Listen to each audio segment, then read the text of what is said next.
बाबा नगरी देवघर में महादेव के श्रृंगार पूजा के लिए फूलों का मुकुट बनाने की परंपरा अंग्रेज शासनकाल में शुरू हुई।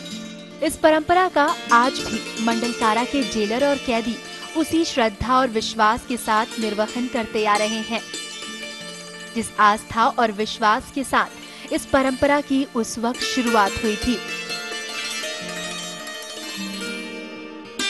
आस्था का ये अनोखा रूप और कैदियों की इस अनूठी भक्ति को देखकर सहज ही अंदाजा लगाया जा सकता है कि इन लोगों की भोले भंडारी पर कितनी गहरी आस्था है। तो आइए अब हम आपको देवघर के मंडल कारा लिए चलते हैं और दिखाते हैं कि कैदी कितने श्रद्धा और पवित्रता के साथ इस पुष्प नाग मुकुट को बनाते हैं।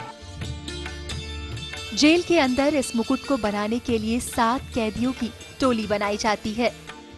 सभी कैदी रोजाना उपवास में रहकर पवित्र मन और शुद्धता के साथ बाबा का मुकुट बनाते हैं। इस नाग मुकुट को बनाने में तकरीबन 3 से 4 घंटे लगते हैं। मुकुट बनाने का काम रोजाना दोपहर 12 बजे शुरू होता है। इसके लिए जेल के उस वार्ड में भी पूरी शुद्धता और स्वच्छता का ख्याल रखा जाता है। जिस वार्ड के एक कक्ष में मुकुट तैयार की जाती है, जिसे लोग बाबा कक्ष कहते हैं, यहाँ पर एक शिवालय भी है। मुकुट बनाने के दौरान कैदियों का उत्साह और भक्ति देखते ही बनती है। भोले के भजनों से पूरा जेल परिसर गूंज उठता है।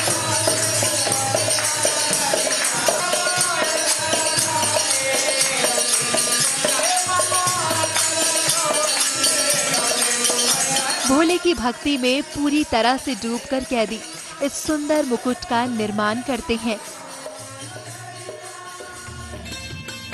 इसके लिए कैदियों को बाहर से फूल और बेलपत्र उपलब्ध कराया जाता है।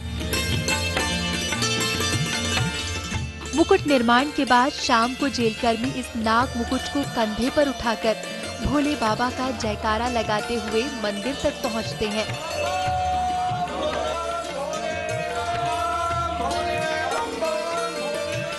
हम लोग सातों कैदी मिल के बनाते हैं और 4 साढ़े 4 बजे संध्या में यहाँ से हम लोग बाबा भोलेनाथ का नारा लगाते हुए यहाँ से बाहर जेल के बाहर में जो बजरंगबली का मंदिर है वहाँ ले जाके रखते हैं।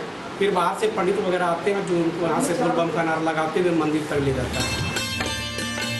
कैदी भी इस मुकुट निर्माण में अपनी भागीदारी से खुश होते हैं। कैदियों का कहना है कि इसी बहाने उन्हें बाबा की सेवा करने का मौका मिलता है, जिससे उन्हें काफी सुकून मिलता है। पंडित परिहस्त बताते हैं कि शिवरात्रि को छोड़कर वर्ष के सभी दिन श्रृंगार पूजा के समय नाग मुकुट सजाया जाता है। शिवरात्रि के दिन भोले बाबा का विवाह होता है और इस दिन ये मुकुट बाबा बासुकीनाथ मंदिर भेज दिया जाता है। बाहर लाते हैं मुकुट को 4 बजे और यहाँ लाने के बाद उसे साजी में सजाया जाता है और शाम के 6 बजे करीब श्रृंगार से ठीक पहले यहाँ से 2 सिपाही उसे हाथ में ले करके और बम भोले का नारा लगाते हुए यहाँ से लेके मंदिर तक जाते हैं और मंदिर जा करके फिर श्रृंगार पूजा करते हैं। मुकुट बनाने वाले कैदी भी अपने आप को सौभाग्यशाली मानते हैं। साथ ही बाबा भोले से अपने द्वारा किए गए गलत कामों के लिए क्षमा याचना करते हैं। इस कार्य को करने से जेल के कैदियों में परिवर्तन भी नजर आता है और उनका आध्यात्म की ओर झुकाव बढ़ता जाता है। सुबह हम लोग नहा धो के उसके बाद उपवास में रह के बनाते हैं और जब बाबा निकल जाता है उसके बाद हम लोग ग्रहण करते हैं। और जो हम लोग मैंने बुरा काम किए हैं उसको यहाँ मंदिर में थोड़ा मैंने चिंतन करने का भी समय मिलता है। इस पुष्प नाग मुकुट को बनाने के लिए रोजाना ढेर सारे फूलों की जरूरत पड़ती है। इस कारण पूरे जेल परिसर में विभिन्न तरह के फूलों के पेड़ भी लगाए गए हैं।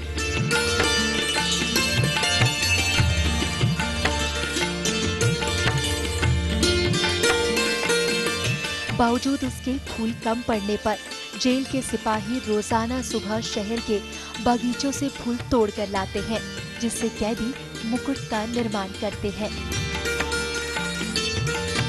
कुछ फूल तो हमने परिसर में भी लगवाए हैं और यहाँ जो परंपरागत तरीका ऐसा है कि इसमें जो सिपाही होते हैं यहाँ के, वो सुबह में जा कर के यहाँ के लोगों से, जिनके घर से भी फूल तोड़ने जाते हैं, वो कोई मना नहीं करते हैं और वहाँ से फूल इकट्ठा करते हैं।